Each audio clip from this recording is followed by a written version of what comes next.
Welcome to our channel. Today we how to authenticate with Google Drive API for file uploads. Quick tutorial step by step clearly.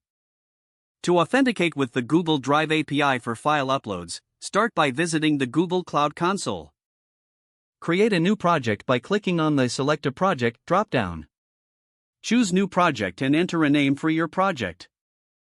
Once created, navigate to the API and Services panel on the left sidebar. Click on Library to find available APIs. Search for Google Drive API and select it from the results. Click on the Enable button to activate the Google Drive API for your project.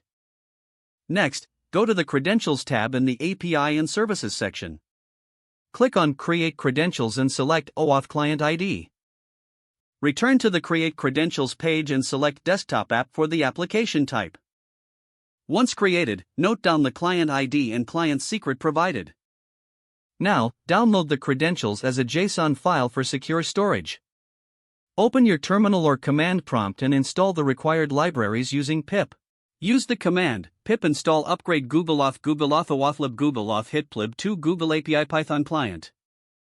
Create a Python script in your preferred editor for authentication.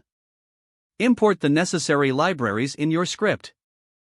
Load the credentials from the downloaded JSON file. Set up the OAuth flow to obtain user authorization. Direct the user to the authentication URL generated in the script. After granting permission, the user will receive a callback with an authorization code. Use this code in your script to exchange it for an access token.